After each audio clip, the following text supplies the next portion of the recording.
Good evening, and welcome to the Florida Academy of Family Physicians informational webinar addressing telehealth regulations and reimbursement rule changes for 2025. My name is Chris Scuderi, current FAFP president, and I have the pleasure tonight of introducing our presenter, Dr. Julia Jenkins, who is not only an expert in telehealth, but chairs the FAFP's Continuing Professional Development Committee, which organizes and plans all the FAFP's exceptional educational activities. Dr. Jenkins is the Associate Program Director for the University of South Florida's Family Medicine Residency Program in Tampa and has contributed in multiple capacities as an FAFP leader over the course of the last decade. Before we begin tonight, remember that similar to all FAFP webinars, participants will be in listen-only mode, but you can type questions in the Q&A box located at the bottom of your screen that Dr. Jenkins and our moderator, FAFP EVP Jay Milson, can see. They will do their best to review the questions during the presentation and ask Dr. Jenkins to respond accordingly once her presentation is complete. Julia, we greatly appreciate you taking the time to update FAFP members on what to expect as the pandemic-era telehealth waivers expire in 2025. I'll let you take it from here. All right, thank you so much, Dr. Scuderi, and I really sincerely want to thank the FAFP for letting me share this kind of critical information. So here we are. The 2025 telehealth update. I was very fortunate to be involved in a series of webinars for the FAFP 5 years ago when we started with the pandemic. And this is going to be kind of a different webinar today, but back then, for those of you that were practicing family medicine before the pandemic, telemedicine was a very foreign, kind of unknown way to practice medicine. So on the patient side, on the physician side, there was a lot of questions like, can we accurately diagnose things? You know, can we do remote physical exam? What conditions are appropriate? And I will definitely say that Florida's family docs really rose to the occasion. And I think most of us have embraced providing telehealth and telemedicine to where we've really seen the benefits and our patients have benefited. So in 2022, the AMA did a survey and they reported that telehealth was being used by 74.4% of physicians, and that 54.9% of physicians were in a practice that used telehealth, not just for acute care, but for chronic disease. And that was obviously significantly higher than what we had done prior to the pandemic.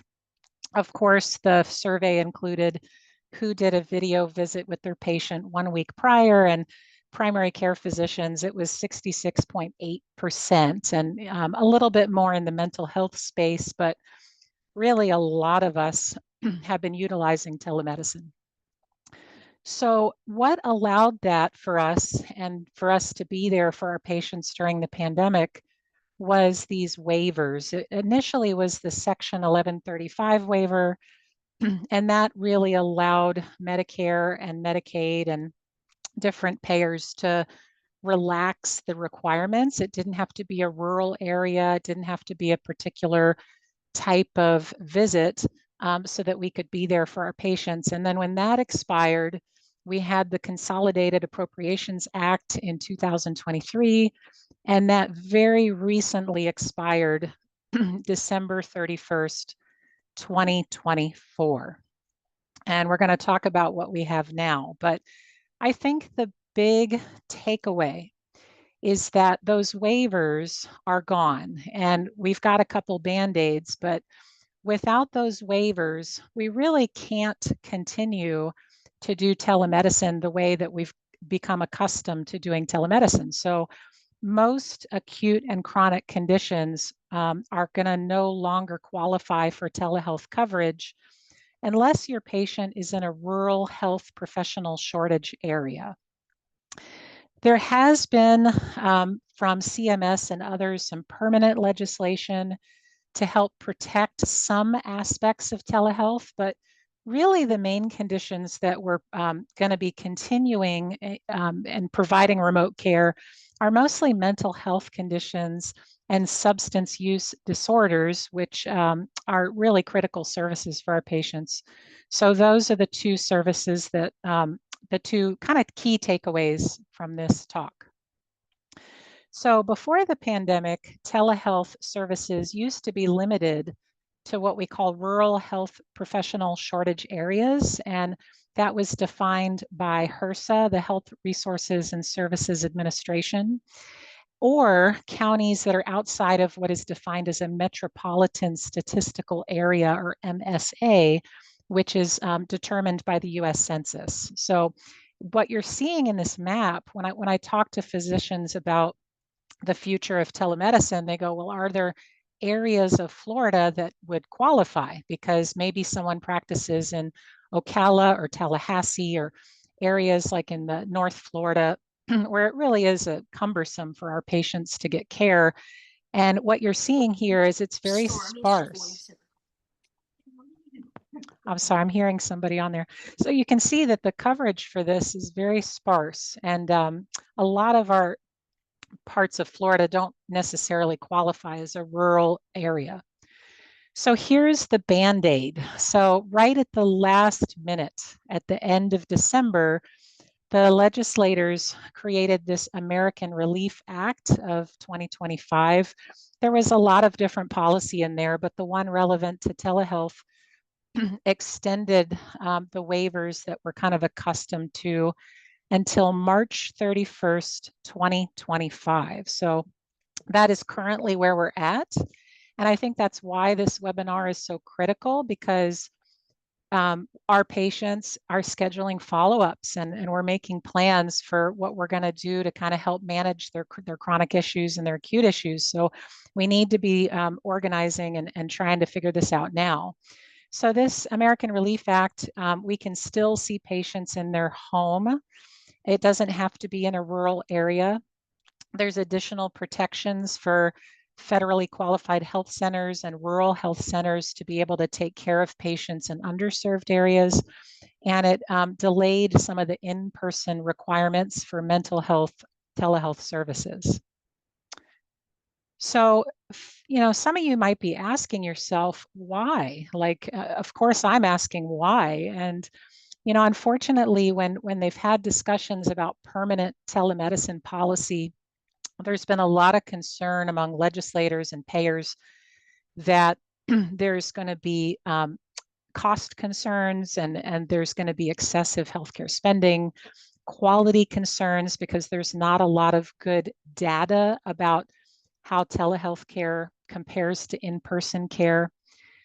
Equity issues, there's this digital divide. We've got folks that don't have good broadband, or maybe don't have our older patients that don't have good digital literacy, that might be just have equity issues. And then this potential for fraud and abuse of certain telehealth providers, and then just needing more evidence. So this has been some of the barriers to us having more permanent policy. And I'm with you. So, I have definitely seen the benefits of having telehealth services for my patients. They're seeing me from work. They're not, if they have transportation issues, they don't have to worry about it. It's convenient. They like it. But unfortunately, not everyone sees it that way. There has been some permanent Medicare policies that are not temporary and will be in place after the waiver expires. So one of the changes was that CMS and Medicare, they are now permitting us to have patients in their home when they do telehealth services. Prior to that, it would have to be at a Medicare kind of approved medical facility. If they're going to be seen in their home, you use this place of service 10. And those services, like we've been doing during the pandemic, can be reimbursed at rates similar to office visits. But again, it's not about where the patient is, it's that the types of conditions that they're going to permit. So for the permanent policies, it's really, there's mostly going to be using this for people in rural health professional shortage areas and for people with mental health and substance abuse issues. There's also permanent legislation for behavioral health services. And again, getting to this in-person requirement, there's an in-person visit required within 6 months of the initial telehealth encounter followed by at least one in-person visit every 12 months. And this is for both rural and urban areas.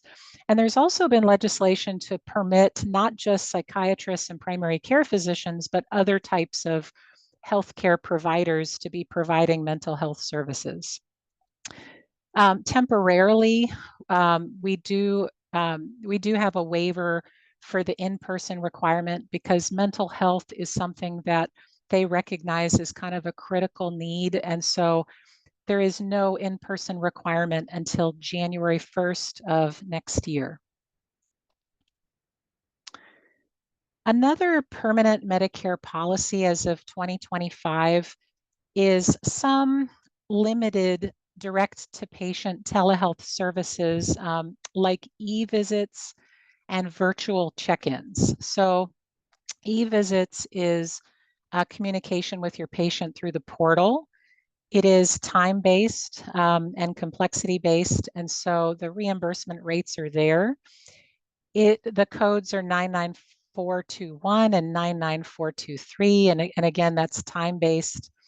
The stipulation to using this is that it cannot be, the issue you're addressing cannot be related to an E&M visit that you had with the patient in the prior 7 days, or that communication cannot lead to an E&M visit in the next 24 hours. You can only use it once over a 7-day period. So, and it needs to be initiated by the patient. So you can't initiate these types of communications. So examples would be if your patient messages you about their blood pressures being high or their blood sugars being elevated, and they need some advice and you're trying to figure out if they need a visit, or if you can just give them some counseling through the portal. Maybe they need a medication adjustment for an SSRI or something, there's semaglutide. Perhaps they send you a picture of a rash and it's something very straightforward that you can diagnose through the portal. Or if they're having insomnia and you have to give them counseling about sleep hygiene and magnesium and those types of things. So this is one way that we can take care of patients virtually, although not nearly the reimbursement that we were getting for our time during the pandemic.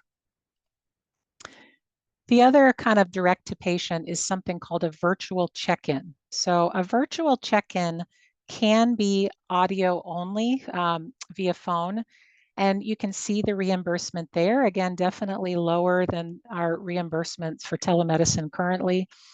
It used to have, virtual check-in has been around for a while. It used to be G2012. The new CPT code is 98016. The requirement for this is that it needs to be at least 5 minutes of a discussion. So you just want to make sure if it's a quicker discussion than that, then you don't bill for this. Similar to the e-visits, you don't want it to be related to an E&M visit in the prior 7 days or leading to an E&M visit in the next 24 hours. So examples would be your patient sends you a portal message about it's allergy season and they have a runny nose and sore throat and they have questions about over-the-counter allergy meds. Perhaps they went on their portal and they were concerned about a high lab value and they're asking if they should decrease red meat in their diet for their cholesterol. Perhaps they're having a potential side effect with a medication that you prescribed and they want to have a conversation about that. Or they're feeling sick and they're unsure if they need to come in or not. So you have a conversation, at least 5 minutes, determining if they need an in-person visit or not. So for these audio only visits, you're going to use modifier 93. And again, this is for established patients only, and it needs to be patient initiated. So the other permanent Medicare policy, which was definitely a win because it used to be thought of and defined that telemedicine had to have video. So as of January 1st, 2025, they changed the definition. So its interactive telecommunications system now includes two-way real-time audio-only communication. There is some stipulations. So the physician or the practitioner has to technically be capable of using an interactive telecommunication system, but the patient is not capable or they do not consent to using video. So it's really important that if you're using an audio only type of remote care, that you're documenting why is it audio only, that there's consent in place, that the physician or the provider does have audio video capabilities. And then you want to include for audio only modifier 23. And if your patient's at home, you're going to use a place of service 10. Some other things that we can still do via telemedicine that are permanent policies, you can actually do transitional care management visits when your patient's in the hospital via telemedicine. So most of you are familiar with the requirements. We need to make sure we contact the patient within 2 business days, that we need to have that face-to-face, which can be telemedicine or in person, within 7 to 14 days. And then how we bill that depends on the complexity of the visit or the timing of the visit. And there's additional non-face-to-face services like calling the patient and coordinating care for the patient. The other way to provide care for your patients remotely and to take care of chronic conditions is chronic care management, which also is not new. It's just pretty cumbersome. So there's a lot of different requirements, consent. You need to have a comprehensive care plan documented, a minimum of 20 minutes per month managing chronic conditions such as diabetes, hypertension, COPD. So you'd have to kind of make sure that you're meeting all the check boxes if you're going to bill for chronic care management visits. So I've been talking about Medicare, and the reason I'm talking about Medicare is that national policies usually kind of set the stage and the tone for what the other payers are going to do. That's not always the case.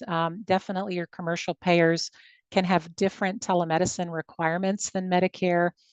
And Medicare Advantage plans can have different requirements, billing requirements and documentation requirements. And then Medicaid telehealth policies are established at a state level and not a national level. Remote patient monitoring is another way that we can kind of be there for our patients. So this is being used in the for heart failure, hypertension, diabetes, and COPD. There is requirements that it has to be a device that can collect and transmit data for at least 16 days out of 30 days for billing. It has to be an FDA-defined device that meets the FDA-defined requirements, and it has to automatically transmit the patient data. It can't be a patient writing down their blood pressures. So those are the codes there, and that kind of helps with device setup and transmission, and definitely seeing a lot more healthcare systems embracing the use of remote patient monitoring for population management. So I don't want you to start memorizing this, and I'll explain why, but there were new telemedicine CPT codes that were created, and these are the codes here. So the intent of these codes would be to get away from using that 95 modifier and our traditional CPT codes, and to give telemedicine kind of unique codes. So there was 17 new telemedicine CPT codes that were developed, and you can see that there's different codes for audio video or audio only or new patients or established patients. And the problem with these codes is that CMS said, nope, we're not going to recognize these codes. They took one of the 17 and the rest were not recognized by CMS. So it may be codes that the commercial payers do decide to use, and we'll just have to see after March 31st what happens with these codes. As of right now, they're not, to my knowledge, being used, especially with the waivers in place. So to be continued, but Medicare did not recognize those codes in the 2025 policies. So up until March 31st, and then afterward for certain conditions, how do we bill Medicare telemedicine visits? And it's very similar to what we're doing now. It's for our new patients, 99202 or 99205. Medicare is not requiring the 95 modifier. So you do want to use the correct place of service codes. So if they're at home, you're going to use place of service 10, or if they're not at a non-home location, place of service 2. For your audio video established patients, you're going to use the same place of service codes, and you don't need the modifier.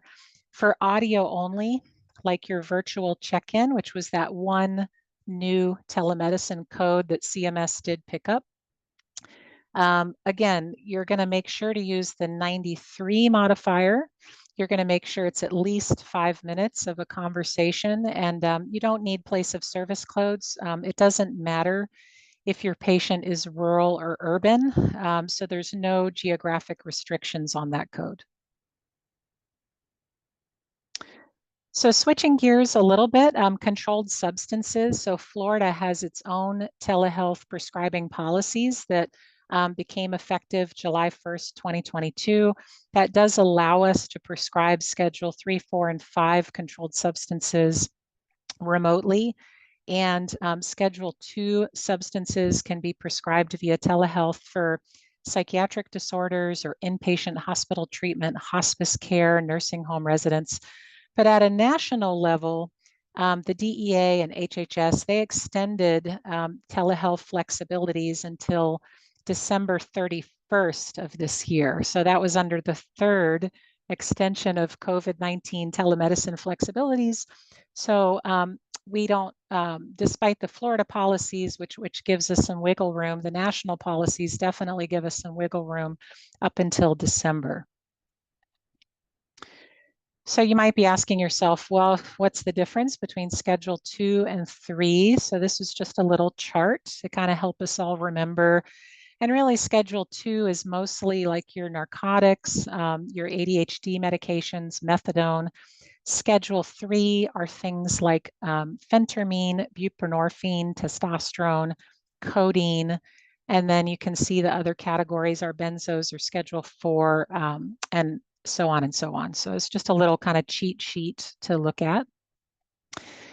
And another new policy is as of January 17th, there was a new telemedicine prescribing registration that was created. So this allows a new patient to get a 6-month supply of buprenorphine and other Schedule 3 through 5 medications with a telephone consultation with a physician or a mid-level. And again, this just reiterates that we're trying to take care of our patients with substance use disorder. This definitely is a positive change. So prior to the pandemic, there was a lot of, there's a policy, the Ryan-Haidt Act, and it really discouraged the prescribing of controlled substances remotely, really just to protect against fraud and abuse. But now we have this new registration. You can also apply for an advanced telemedicine prescribing registration for Schedule 2 medications like your narcotics or methadone. The medical provider has to be board certified in either psychiatry, hospice care, or physicians rendering treatment at long-term care facilities or pediatricians. But if you work for the VA, you're exempt from those specific requirements. So this is just giving you the form, and just so we all know what that new registration process is. And if you're a little uncomfortable with substance use disorder and prescribing buprenorphine, I'm going to put in a little plug for my colleague, Dr. Poklinski, who, and the other wonderful physicians who did the substance use webinars. So these are free for members, and you can kind of learn the basics and get more information there. So in summary, my key practice points about telemedicine in 2025 is that this American Relief Act is going to expire very soon. So be prepared. I have not heard of any bills being proposed or potential legislation that's going to save this. I feel like the legislators are pretty busy right now with other priorities, but there are policies in place to protect telehealth services for mental health, for substance use disorders, for our patients in rural health professional shortage areas, We can continue beyond just mental health and substance use disorders.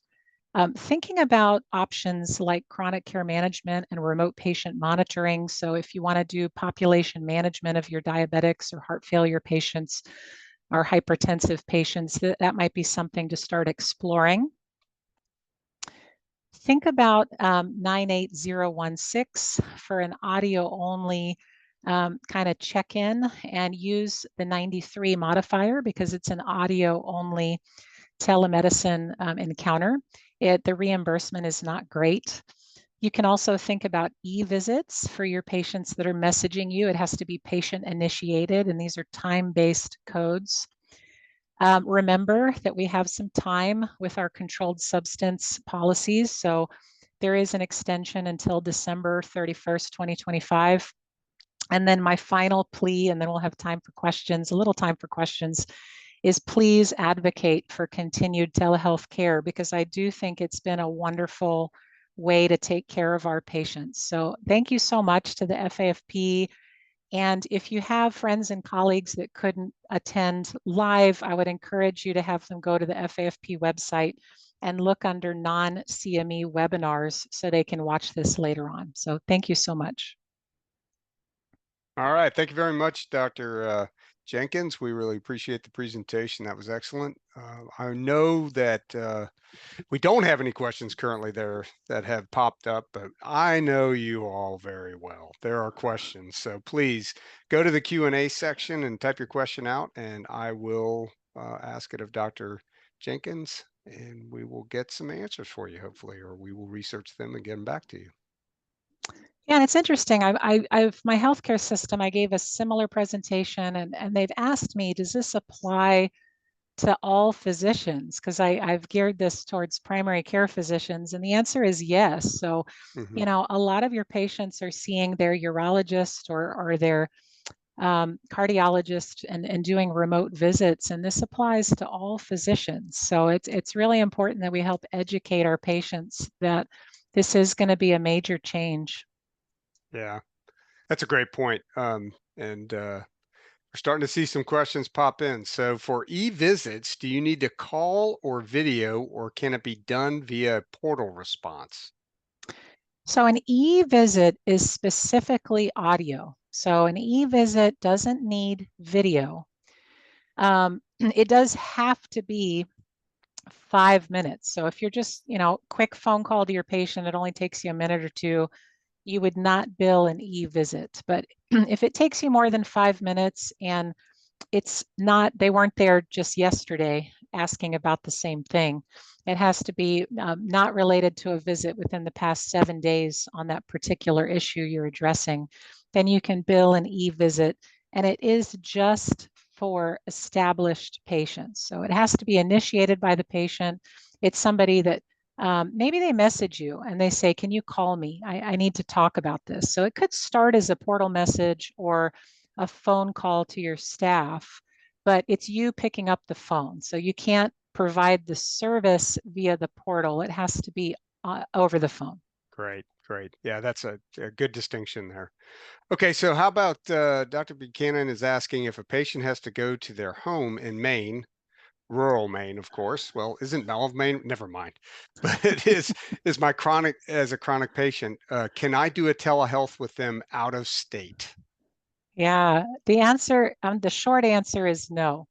I think there might be exceptions. Like we have patients that are their primary residence is here in Florida, and then they spend a little bit of time up north, like all of our snowbirds. So if their primary residence is here in Florida, then you could potentially help them with mental health issues and substance use issues. And again, just the conditions that you're treating. Um, their primary residence has to be in a rural health professional shortage area. So that would be tricky waters if you're trying to take care of them and their primary residence is in Florida, but they're in Maine. That wouldn't necessarily qualify. And then keep in mind too that certain prescriptions, you know, like your scheduled prescriptions, there's different requirements for each state. So there's going to be certain things that you can't prescribe if they're in other states. So it's also going to limit you. Okay, so does the location of the physician matter for telehealth visits? That's a similar question, and so I guess it does.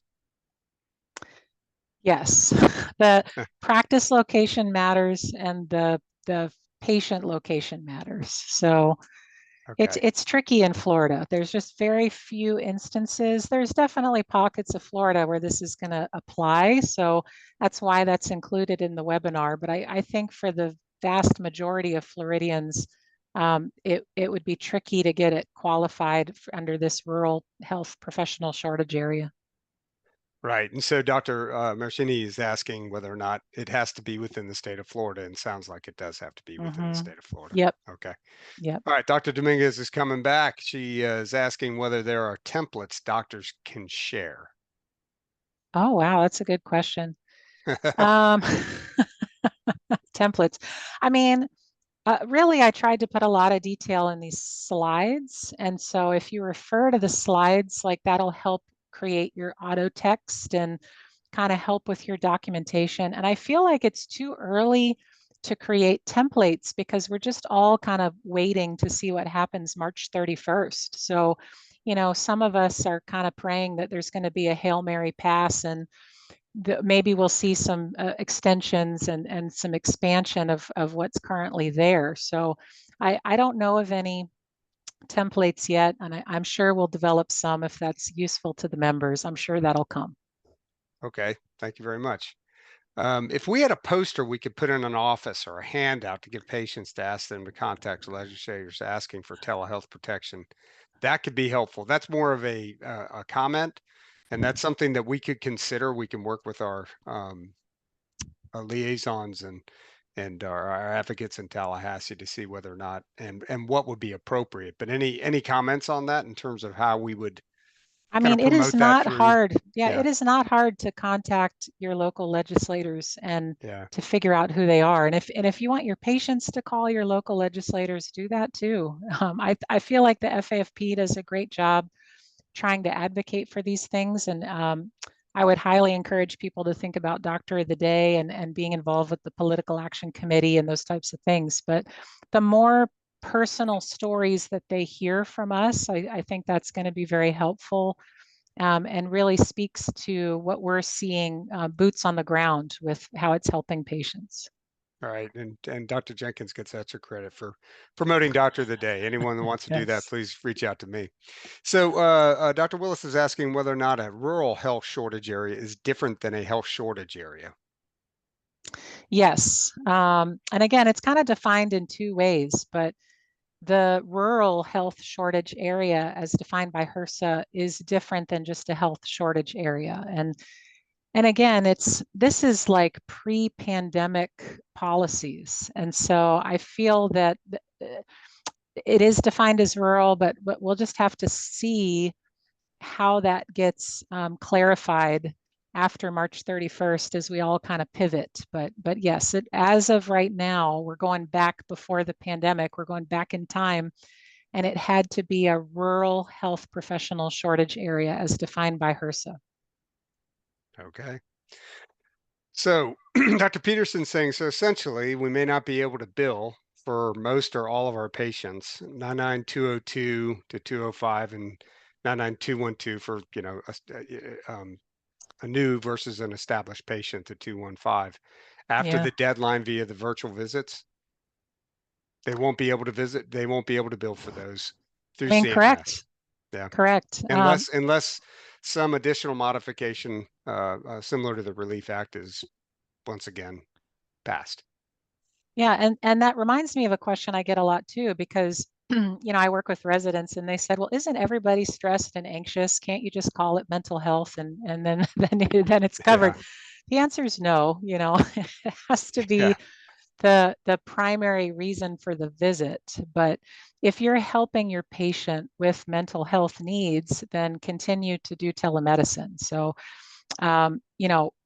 that's one of the things that the policies and the legislators have said they want us to do whatever we can to provide care for mental health and substance abuse. But yeah. beyond that, I definitely wouldn't start treating diabetes, hypertension, hyperlipidemia, and then said, oh, by the way, they're kind of stressed out at work. So Yeah, and I know from yeah, my medical economic socioeconomic days is the importance of documenting that is what the differential is, right? And so you have to yes, be able to justify what you're documenting, and so you can't just correct, assume anything. So correct. how does this apply to concierge practices?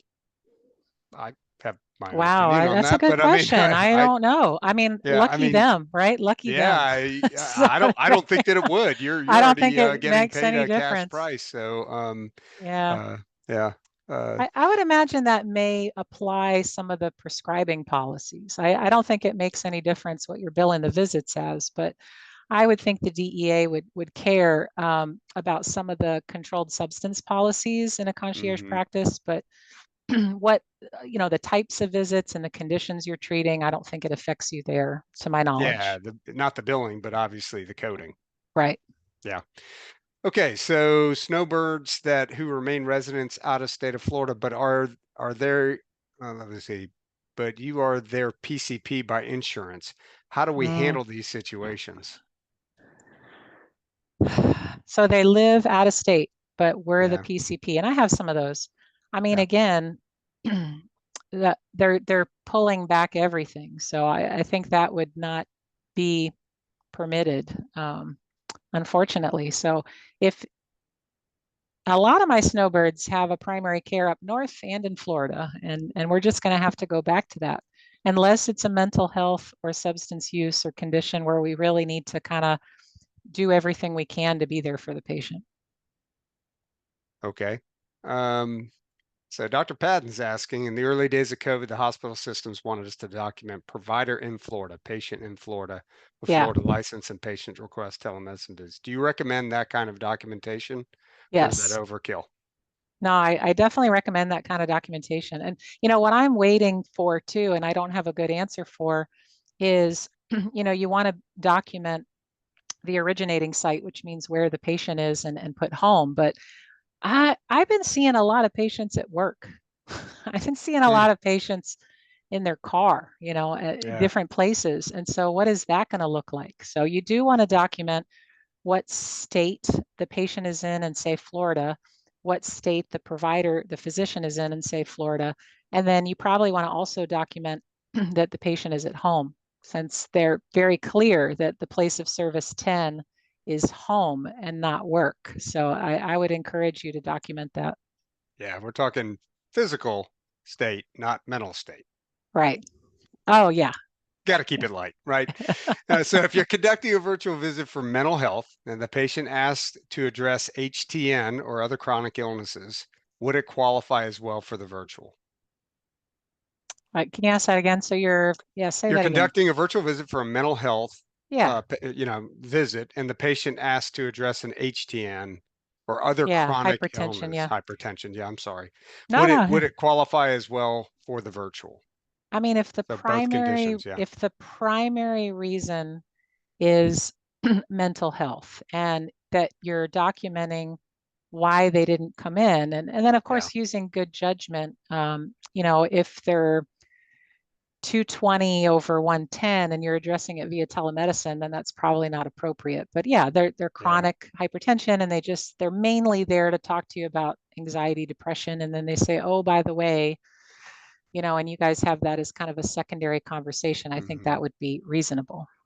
Yeah, and I would think going back to my code, more or less coding days, is that not only being able to substantiate it, you don't want to have every one of your billings be mental health. And by the way, we did chronic care too, or vice versa. I mean, you can create a bell-shaped curve that's very, very tall, and it would stick out in terms of any type of audit. So I think you need Yeah, to be careful with 100%. that. Yeah. Yep. So, um, uh, similar questions on mental health. And what if Medicare patient wants to self-pay for telehealth? That's I tricky. don't, Well, it I don't depends know on the if you're answer. accepting or not accepting Medicare on that, I would think. If you're opting out, then I don't know the that's a answer to different that, but discussion. I know that I don't think there's a lot of payers that don't like if they're assigned to a particular PCP and then they're trying to self-pay at other primary care practices. I think that's very discouraged. So I don't know the answer, but I I would, don't I don't yeah. know. Wouldn't the same rules apply to in person? I mean, if you're accepting Medicare or not accepting, accepting assignment or not accepting assignment, I'd be pretty careful with that and probably reach out to Yeah, your, because yeah, a lot yeah, of times you're not permitted to, yeah, cash fixo. pay or no charge a primary care visit if they're established with another PCP. So Correct. To clarify the out-of-state issue, there's a lot on this. If you yeah, provide care to a person located in Maine, you need to have a license to practice in Maine. During the height of COVID, many states relaxed those licensing requirements, but it's not a telemedicine issue.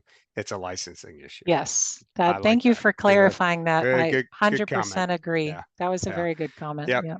What if Florida licensed physician is out of state?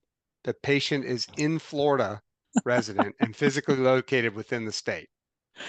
That's a good question. I mean, your primary office is in Florida, right? So I mean, we go Yeah, places, we have vacation once in a while. sure. And so Yeah, if you're doing portal encounters or phone calls or you're doing things while you're out of state, but your primary office location is in Florida and your patient is in Florida, then I think that would be okay. that seems reasonable. Um, and I think this is our last question. So again, we're referring to the rules of Florida, not other states, for the purpose of discussion with patients. Right. I think that's kind of self-answering. So Hmm. that's it. Man, All they right. slowed down, and I think people are starting to drop off. So I don't want it to be just the two of us on this.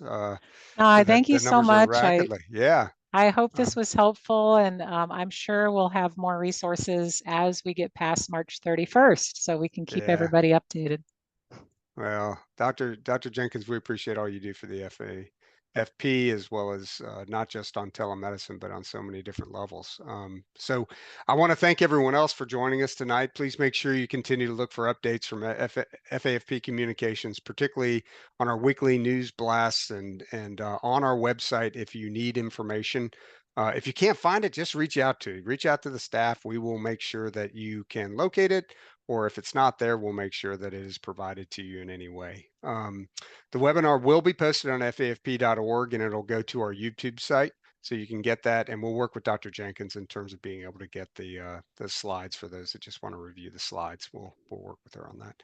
But thank you for everyone attending this evening. I hope you have a wonderful evening, and we appreciate all you do on behalf of the patients in the state of Florida. Have a wonderful night and good evening. All right. Thank you so All much. right. Thanks, Dr. Jenkins. Good night. Good night.